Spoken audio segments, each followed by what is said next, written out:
Video like जरूर कर लीजिए और ऐसे वीडियो लगातार फ्री में पाने के लिए चैनल को तुरंत सब्सक्राइब कर लीजिए और बेल आइकन को जरूर टैप कर लीजिए ताकि आगे भी सारे वीडियो आपको मिलते रहे। यूट्यूब में फॉलो करते हैं तो प्लीज ये वाला फ्री टेलीग्राम चैनल जरूर ज्वाइन कर लीजिएगा। सारे नोटिफिकेशन सारे अपडेट यहीं पे आते हैं, ध्यान रखिए। नमस्कार दोस्तों, एग्ज़ाम प्रिपरेशन के यूट्यूब चैनल पर मैं प्रियंका एक बार फिर से आप सभी का स्वागत करती हूँ। आई होप आप सभी लोग बेहतर ढंग से प्रिपरेशन कर रहे होंगे, सभी लोग अच्छे होंगे। और अपनी प्रिपरेशन को और बेहतर बनाने के लिए मैंने आपको बताया था कि मैं एक अलग से सीरीज़ स्टार्ट कर रही हूँ, जो कि पहले चल रही थी उससे थोड़ा सा हट के सीरीज़ डेली दोपहर 1 बजे आती है, जिसमें मैं अब सब्जेक्ट वाइज कंटेंट कंप्लीट करा रही हूँ, जो कि आपका RO का री एग्ज़ाम होना है और UP PCS प्री एग्ज़ाम 2024 का होना है। इन दोनों को टारगेट करते हुए हम लोग ये क्लासेस कंटिन्यू कर रहे हैं। आज थर्ड सेट है इसका, या थर्ड सीरीज़ है, जो कि डे वाइज सीरीज़ के नाम से आपको प्लेलिस्ट देखेंगे, चैनल पर विजिट करेंगे, आसानी से मिल जाएगी। तो चलिए आज की क्लास स्टार्ट करते हैं। इससे पहले हम लोगों ने जो बात की थी उसमें हम लोग पढ़ रहे थे टाइम जोन, अर्थात हम लोग अभी समय समझ रहे थे, वो भी देशांतर के साथ। इससे पहले मैंने आपको लैटिट्यूड समझाए थे और फिर अब इसको पूरा कंप्लीट करके हम लोग इंडियन ज्योग्राफी पे आ जाएंगे, क्योंकि लॉन्गिट्यूड और लैटिट्यूड समझना बहुत ज़रूरी था। इसके बिना आप लोग नहीं समझ पाते कि इंडिया का लोकेशन कहाँ है, कैसे निकालते हैं। किसी का भी अब लोकेशन निकालना हो, किसी भी कंट्री का लोकेशन जानना हो, अब आप आसानी से जान जाएंगे। अब हम बात करने वाले हैं टाइम जोन की। टाइम कॉन्सेप्ट मैंने सिखा दिया था, कैसे किसी लैटिट्यूड से लॉन्गिट्यूड्स की हेल्प लेकर के आप लोकेशन फाइंड कर सकते हो और कैसे आप टाइम निकाल सकते हो। ठीक है, तो देशांतर या फिर लॉन्गिट्यूड का यूज़ करके टाइम निकाला जा सकता है। आज मैं इसी मैप के थ्रू आपको बताने वाली हूँ टाइम जोन के बारे में। पिछली बार आपने प्रश्नों में देखा होगा, अब इससे भी प्रश्न बने हुए हैं, स्टेटमेंट वाइज क्वेश्चन पूछे गए हैं टाइम जोन से, इसलिए मैंने टॉपिक ले लिया कि अब इसमें भी प्रॉब्लम आपको नहीं होनी चाहिए। तो देखिए, सबसे पहले मैंने बताया था ग्रीनविच मेरिडियन लाइन अर्थात GMT या फिर 0 डिग्री जो लॉन्गिट्यूड है, ये मान लीजिए 0 डिग्री हो गया, जो कि यहाँ पे दिया गया है। अगर ये 0 डिग्री है, जो ग्रीनविच मेरिडियन लाइन है, तो ये जो डायरेक्शन है अब इधर बढ़ेंगे तो ये हो जाएगी ईस्ट और ये हो जाएगा वेस्ट।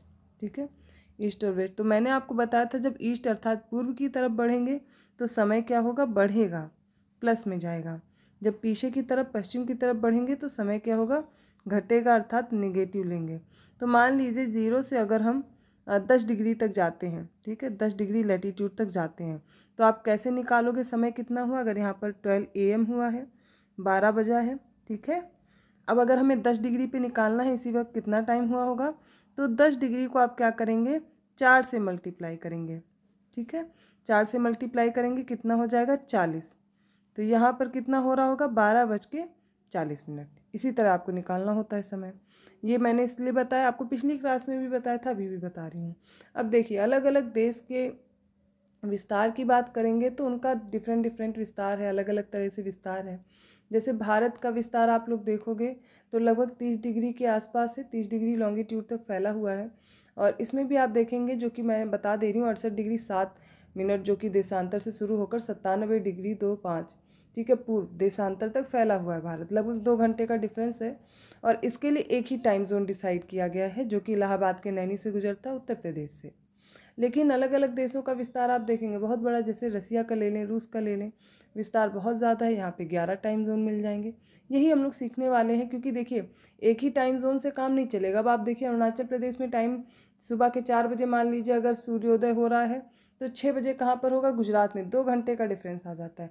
अगर यही विस्तार ज़्यादा होता तो और ज़्यादा डिफरेंस होता। एक जगह से दूसरे जगह में आप देखेंगे विस्तार की वजह से समय में बहुत ज़्यादा डिफरेंस आ जाता है, और फिर आगे के कार्यों में यही सब दिक्कतें पैदा करते हैं। तो ऐसी दिक्कतें ना हो लोगों को, इसके लिए अलग अलग टाइम जोन डिसाइड किए जाते हैं, बस इसी को समझने जा रहे हैं।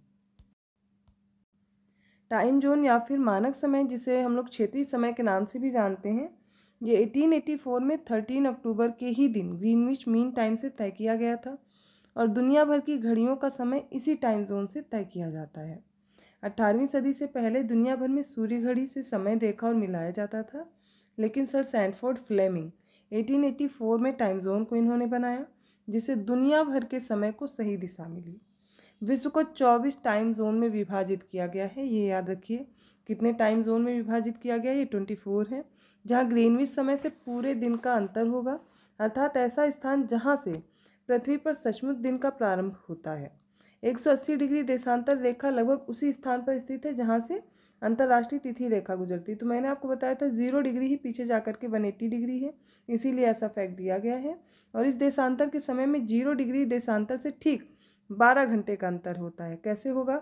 0 डिग्री से आप बढ़ते हुए जाएंगे तो 0 डिग्री से जब आप 180 डिग्री पे आएंगे तो कितने घंटे का हो जाएगा, यहीं से आप काउंट कर लीजिए। 180 को आप देखिए मल्टीप्लाई, मैंने क्या कहा है, जब भी 1 डिग्री बढ़ेंगे तो आप 4 से मल्टीप्लाई करेंगे। आप यहाँ पर 4 से मल्टीप्लाई करके निकालेंगे एक डिफिनेट टाइम मान करके, आपको आसानी से इसका उत्तर मिल जाएगा और 12 घंटे का अंतर आपको मिलेगा।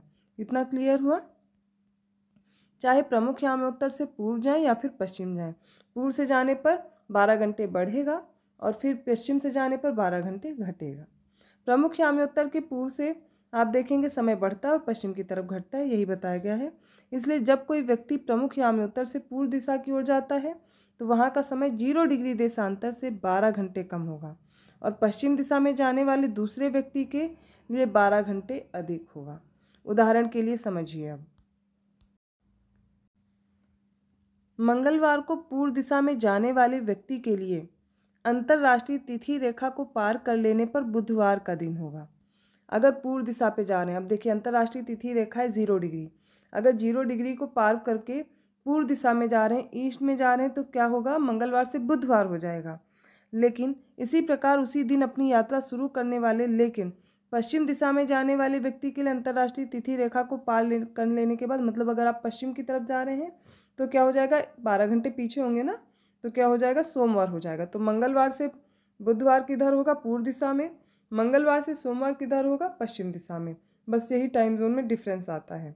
कश्मीर से कन्याकुमारी और अरुणाचल से गुजरात तक भारत में एक ही टाइम जोन मान्य है, जो आपको पता है, ठीक है, 82.5 डिग्री है। यह व्यवस्था 1906 में बनाई गई थी। हालांकि 1948 तक कोलकाता का आधिकारिक समय अलग से निर्धारित होता था और इसका कारण यह था कि 1884 में वाशिंगटन में विश्व के सभी टाइम जोन्स में एक रूपता लाने के उद्देश्य से इंटरनेशनल मेरिडियन कॉन्फ्रेंस से यह तय हुआ था कि भारत में 2 टाइम जोन होंगे। इसलिए कोलकाता का टाइम जोन दूसरे मान्य टाइम जोन के रूप में प्रचलित रहा। गौरतलब है कि मुंबई का समय भी 1955 तक अलग से मापा जाता था, हालांकि उसे आधिकारिक तौर पर कभी लागू नहीं किया गया। वैश्विक स्तर पर देखा जाए तो इसमें सर्वाधिक टाइम जोन फ्रांस के हैं और ये आपके लिए इंपॉर्टेंट है याद करना। और इसमें देखेंगे आप 12 टाइम जोन हैं और अमेरिका में कितने हैं, 9 टाइम जोन हैं। रूस के कितने हैं, 11। रूस और फ्रांस में आप लोग कंफ्यूज होते हैं, आपको लगेगा रूस का क्षेत्र ज़्यादा है और रूस के सबसे ज़्यादा टाइम जोन होते हैं, लेकिन नहीं, फ्रांस में 12 टाइम जोन है, इसलिए यहाँ पर सबसे ज़्यादा है। उसके बाद कहाँ है, रूस में। फिर अमेरिका में देखिए 9 टाइम जोन है और अंटार्कटिका में आप देखेंगे जो कि बर्फीला देश या बर्फीला क्षेत्र है, यहाँ पर भी ये विशाल क्षेत्र में फैला हुआ है और इसका भी टाइम जोन आप देखेंगे तो कितने हैं, यहाँ पर 10 टाइम जोन है। ये फैक्ट्स आपके लिए इंपॉर्टेंट, ऊपर जो आपने पढ़ा वो सिर्फ आपके समझने के लिए था, कॉन्सेप्ट क्लियर करने के लिए था, लेकिन अब जो आप पढ़ रहे हैं इसको आपको याद करना है। ऑस्ट्रेलिया को 3 अलग अलग समय क्षेत्रों में विभाजित किया गया है। यहाँ के एक हिस्से में जब सुबह के 5 बजते हैं तो दूसरे हिस्से में सुबह के 11 बज चुके होते हैं। ऐसा सिर्फ इसी रीज़न से मैंने बताया कि पृथ्वी क्या है, पश्चिम से पूर्व की ओर घूमती है। मैंने बताया जब आप ग्रीनविच मेरिडियन लाइन से पूर्व की तरफ बढ़ेंगे तो क्या होगा, समय बढ़ता जाता है, पीछे जाने पे घटता जाता है। ऐसा आप सिर्फ इंडिया से लेकर के ही समझ सकते हो कि अरुणाचल प्रदेश में सुबह के अगर 4 बजे सूर्योदय हो रहा है तो 2 घंटे का डिफरेंस है। गुजरात में क्या होगा, 6 बजे सुबह होगी, क्योंकि पृथ्वी जब घूम करके पहुंचेगी तब तक का समय पूर्व में तो आगे बढ़ चुका होगा, पश्चिम में अभी पीछे ही रहता है। या आप एक बॉल को नचा करके देखिए किसी दूसरे बॉल के सामने, तो आपको ऐसे पता चलेगा, ठीक है। तो ये हो गया टाइम जोन के बारे में। आई होप आपको टाइम जोन से रिलेटेड दिक्कत नहीं होनी चाहिए। कोई भी प्रॉब्लम है आप कमेंट करके पूछिएगा। इसके साथ साथ जो मैंने आपको ये मैप दिखाया है तो ये आप लोग को ऐसे दिख रहा है, लेकिन आपको क्या करना, आप एक बात समझिए, ये जो लाइंस हैं ये आपस में जुड़ी हुई हैं, तो ये राउंड शेप में आप इसको काउंट कीजिए। तो ये जो 180 डिग्री है ये पीछे ही है इसके, ठीक है, ये ठीक इसके पीछे वाला रीज़न है। तो यहाँ पर 0 डिग्री से जब पीछे घूम के आएंगे ना तो यहाँ पर क्या होगा, 12 घंटे का अंतर मिलेगा प्लस में, और यहाँ से जब घूम के आएंगे तो 12 घंटे मिलेगा अंतर प्लस में। तो अभी मैंने क्या कॉन्सेप्ट बताया था कि अगर आप पार करके इधर जाते हैं, यहाँ पर मान लीजिए यहाँ पर मंगलवार है तो यहाँ पर क्या हो जाएगा, बुधवार हो जाएगा, और अगर पीछे जाते हैं तो क्या हो जाएगा, सोमवार हो जाएगा। ये मैं बताने की कोशिश कर रही थी आपको। तो यहाँ पर कॉन्सेप्ट क्लियर हो गया होगा। चलिए अब इंडियन ज्योग्राफी की ओर बढ़ते हैं, अब एक एक चीज़ें हम वहाँ पर समझेंगे। तो आज से इंडियन ज्योग्राफी स्टार्ट हो रही है। पढ़ रहे थे हम लोग इंडियन ज्योग्राफी, लेकिन कुछ इंपॉर्टेंट फैक्ट्स है जो पहले पढ़ना ज़रूरी था जिससे आगे कॉन्सेप्ट क्लियर रहें। तो भारत की आकार और स्थिति जानेंगे। इसको जानने के लिए सबसे पहले मैं आज इंट्रोडक्शन आपको पढ़ाऊँगी इंडिया का मैप पर। उसके बाद जो सारे फैक्ट दिए गए हैं वो एक एक करके अगली क्लास में समझेंगे। तो बेसिक इंट्रोडक्शन जो मैप पे बनाऊंगी या मैं बताऊंगी, आप मैप पे ही ड्रॉ कर लीजिए अगर बना सकते हैं, नहीं तो एक जगह शॉर्ट नोट्स के फॉर्म में लिख लीजिए। और आपको ये बहुत ज़्यादा कंटेंट फिर पढ़ना नहीं पड़ेगा, एक बार समझ लीजिए मैप पे, रटना कुछ भी नहीं पड़ेगा। ठीक है, चलिए स्टार्ट करते हैं। ये इंडिया का मैप सबको दिख रहा होगा। ठीक है, तो सबसे पहले देखिए भारत का अक्षांशीय विस्तार क्या है। अक्षांश में सिखा चुकी हूँ, बता चुकी हूँ लैटिट्यूड्स क्या हैं। जिन्होंने भी पिछली क्लास नहीं देखी है पहले वो क्लास देख लें, समझ में आ जाएगा। तो देखिए जो भारत का अक्षांशीय विस्तार है वो है 8 डिग्री 4 मिनट से 37 डिग्री 6 मिनट। कितना विस्तार हो गया? 8 डिग्री 4 मिनट से 37 डिग्री 6 मिनट। ये है लैटिट्यूडनल एक्सटेंट या फिर अक्षांशीय विस्तार है। अब बात करेंगे भारत का देशांतरी विस्तार कितना है, तो ये 68 डिग्री 7 मिनट से 97 डिग्री 25 देशांतर पूर्व यहाँ पर फैला हुआ है।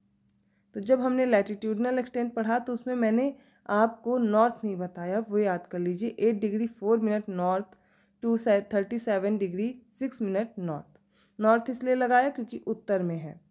फिर आप समझिए जो हमने देशांतरी विस्तार आपको बताया या लॉन्गिट्यूडनल जो एक्सटेंट बताया उसमें 68 degree 7 east to 97 degree 25 minute east. ठीक है, ये हो गया इसका विस्तार। पहली चीज़ तो ये समझ में आ गई होगी। अभी विस्तार भी निकालेंगे कितना है क्या है वो समझिएगा। अभी एक एक करके फैक्ट याद करते चलिए मेरे साथ। तो दो चीज़ें याद होगी, लैटिट्यूडनल एक्सटेंट और लॉन्गिट्यूडनल एक्सटेंट। अब इसमें गलती नहीं होनी चाहिए। अब अगर टोटल एरिया की बात की जाए, इंडिया के टोटल एरिया की, वो कितना है? 32,87,263 किलोमीटर स्क्वायर, क्योंकि एरिया किस में लिखते हैं? किलोमीटर स्क्वायर में। 32,87,263 किलोमीटर स्क्वायर। एग्जैक्ट डिजिट जैसे लिखी ऐसे ही रट लेनी है। ठीक है, बहुत बड़ी डिजिट नहीं है। नंबर्स आप लोग बहुत अच्छे से याद कर लेते हैं। वैसे आप तो नंबर सेव करने लगे हैं जब से एंड्रॉयड फ़ोन आ गया। पहले जो छोटे वाले फ़ोन होते थे ना, तो लोगों को याद करना बहुत इजी रहता था, ज़्यादातर नंबर याद किए जाते थे। पहले पीसीओ, फ़ोन बूथ ये सब हुआ करते थे ना, वहाँ नंबर रट के जाना पड़ता था।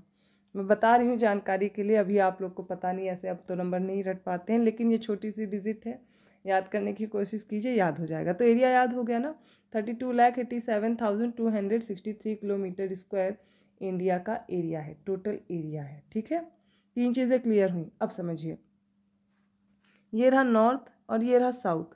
तो नॉर्थ टू साउथ अर्थात उत्तर से दक्षिण कितनी लेंथ है इंडिया की, वो भी आपको पता होना चाहिए। तो देखिए यहाँ पर दिया गया 3,214 किलोमीटर, 3,214 किलोमीटर। अब इसी तरह ईस्ट टू वेस्ट देखेंगे कितनी है डिस्टेंस, तो ये होगी 2,933 किलोमीटर अर्थात 2,933 किलोमीटर। तो पूर्व से पश्चिम का विस्तार कितना है? 2,933 किलोमीटर। अगर उत्तर से दक्षिण के विस्तार की बात की जाएगी तो कितना हो जाएगा? 3,214 किलोमीटर। ये भी याद हो गया होगा। अब देखिए इसके बाद आपको याद करना है कि ये है, ये जो लैंड फ्रंटियर है, मतलब स्थलीय सीमा जो है भारत की, वो कितनी है ये आपको याद करना है। और दूसरा जलीय सीमा कितनी है ये याद रखना है। ये दो चीज़ें आपको याद करनी है। तो सबसे पहले देखिए जो स्थलीय सीमा है वो कितनी है? 15,200 किलोमीटर। तो लैंड फ्रंटियर हो गया 15,200 किलोमीटर। अब ये जो जलीय सीमा है वो हो गई 6100 किलोमीटर। कितनी? 6100। क्लियर? अब आप लोग कह रहे होंगे मैम मैंने तो पढ़ा 7,516.6 किलोमीटर। वो भी मैं बताती हूँ। देखिए जो आइलैंड्स हैं जैसे कि अंडमान निकोबार द्वीप हो गया, लक्षद्वीप हो गया, इन सबको अगर मिला लेंगे तब कितनी हो जाएगी? जो ये तटीय सीमा है भारत की वो हो जाएगी 7,516.6 किलोमीटर। ठीक, अगर अब भारत की पूरी सीमा पूछ ली जाएगी टोटल करके तो 15,200 7,516.6 ऐड कर दीजिए, आ जाएगी। ठीक है, तो यही चीज़ें मुझे बतानी थी। सबसे पहले आपने देखा कि लैटिट्यूडनल एक्सटेंट कितना है, लॉन्गिट्यूडनल एक्सटेंट कितना है, टोटल एरिया कितना है, लैंड फ्रंटियर कितना है, कोस्टल बाउंड्री कितनी है, इतनी बातें तो समझ में आ गई होंगी। एक एक करके इनको साथ में याद करिए। अब देखिए यहाँ पर एक और फैक्ट याद करना है कि इंडियन स्टैंडर्ड जो टाइमलाइन है 82.5 डिग्री, ये भारत के बीचों बीच गुजरती है। और ये क्या है 82.5 डिग्री, कौन सी है 82.5 डिग्री है IST। भारत के 5 राज्यों से होकर के गुजरती है, मैंने याद करा दिया है, बहुत बार पढ़ाया हुआ है। अब आप लोग कमेंट करके बताएंगे 5 राज्य कौन कौन से हैं जहाँ से इंडियन स्टैंडर्ड टाइमलाइन गुजरती है। अब यहाँ पर बहुत ज़्यादा लिख गया है इसलिए मैं इसको इरेज करती हूँ। आप लोगों ने अगर इस मैप को नहीं बनाया तो बना लीजिए, आसानी रहेगी याद करने में। अब इसके बाद देखेंगे भारत के पड़ोसी देश कौन कौन से हैं। तो सबसे पहले देखिए पाकिस्तान दिख रहा है ना सबको, ठीक यहाँ से बॉर्डर से लगा हुआ अफगानिस्तान है। फिर ये चीन सबको दिख रहा होगा तीसरा, नेपाल, भूटान, बांग्लादेश, म्यांमार। टोटल कितने हुए 1 2 3 4 5 6 और 7। तो टोटल पड़ोसी देश कितने हैं 7। लेकिन जलीय सीमा से भी जुड़े हुए 2 देश हैं, कौन कौन से, एक तो ये श्रीलंका है, दूसरा मालदीव है। तो टोटल 9 हैं, 2 जलीय सीमा साझा करते हैं, 7 आप देखेंगे लैंड बाउंड्री से अर्थात स्थलीय सीमा से जुड़े हुए हैं। रटना तो नहीं पड़ना ना, मैप पे आप लोग देखते जा रहे हो और दिख रहा है तो आसानी से याद हो जाएगा। इतना याद हो गया। सबसे ज़्यादा जो बाउंड्री शेयर करता है इंडिया वो बांग्लादेश के साथ। तो सबसे पहले नंबर पे कौन सा आ जाएगा। अब हम सीरियल लिखेंगे इस प्रकार से जिस प्रकार बाउंड्री शेयर करता है। सबसे ज़्यादा बांग्लादेश तो पहला हो गया, फिर चाइना से तो चाइना दूसरा हो गया, फिर आप देखिए पाकिस्तान से तीसरा, नेपाल हो जाएगा चौथा, फिर म्यांमार हो जाएगा 5वां, ठीक है, फिर भूटान और लास्ट में हो जाएगा अफगानिस्तान से सबसे कम सीमा साझा करता है 7th। और ये आप देखेंगे POK वाले रीजन से बाउंड्री शेयर करता है अफगानिस्तान, डायरेक्टली इंडिया से नहीं जुड़ा हुआ है लेकिन POK वाले रीजन से जुड़ा हुआ है। तो ये हो गए भारत के पड़ोसी देश, एक एक करके हम लोग इनको भी देखेंगे। कुछ इंपॉर्टेंट फैक्ट जो रिलेटेड थे मैप के थ्रू मैं आपको बता सकती थी वो मैंने बता दिया है। और ये देखिए यहाँ पर ये जो भारत का प्रायद्वीप है, ये 3 तरफ से पानी से घिरा होता है जो स्थल, उसको प्रायद्वीप बोलते हैं। तो भारत का जो प्रायद्वीपीय क्षेत्र है 3 तरफ से घिरा हुआ है सागर से। आप देखेंगे सबसे पहले हिंद महासागर है और इधर बंगाल की खाड़ी है और ये रहा अरेबियन सी या फिर अरब सागर। ये भी क्लियर हो गया होगा। कुल 28 राज्य हैं, 8 केंद्र शासित प्रदेश हैं। अब आपका होमवर्क क्या है वो भी ले लीजिए। ये 28 राज्य आपको पता होने चाहिए, इनकी स्थिति मैप पता होनी चाहिए, इनकी राजधानी आपको पता होनी चाहिए और सारे केंद्र शासित प्रदेश की लोकेशन और उनकी भी राजधानी पता होनी चाहिए। मैं मान के चल रही हूँ आपको जो जो होमवर्क दे रही हूँ आप करके रखेंगे। तो एक कॉपी में सारी स्टेट लिखिए, उनकी जो कैपिटल्स हैं वो लिखिए, सारी यूनियन टेरिटरीज़ लिखिए, यूनियन टेरिटरीज़ के आप देखेंगे जो भी कैपिटल्स हैं उनको भी लिखिए और उनका लोकेशन देखिए, जैसे कि पुदुचेरी का लोकेशन। मैं आगे पढ़ाऊँगी लेकिन पहले आप भी कुछ काम करके रखिए। अगर आप पहले खुद से करके रखेंगे ना तो आसानी से याद होती चलेंगी चीज़ें। छोटे छोटे स्टेप लीजिए, एकदम से मैं नहीं पढ़ा रही हूँ, नहीं बर्डन डाल रही हूँ और आप देख रहे हैं मैप के साथ ही धीरे धीरे सीख ले रहे हैं। तो आज ये इंट्रोडक्शन था इंडिया का, यहाँ पे मैंने इतना कंप्लीट किया है। नेक्स्ट क्लास में हम लोग इंडियन ज्योग्राफी प्रॉपर वे में स्टार्ट कर देंगे। मैप पे समझ ही लिया है, अब आगे बस फैक्ट्स आपको वही याद कराने हैं। इतना समझ में आ गया होगा। अगर क्लास अच्छी लगी तो प्लीज़ लाइक कीजिए, चैनल को सब्सक्राइब कीजिए और लोगों को शेयर भी करते रहिए। ऐसे और इंटरेस्टिंग टॉपिक के साथ मैं मिलती हूँ नेक्स्ट वीडियो में, तब तक के लिए धन्यवाद।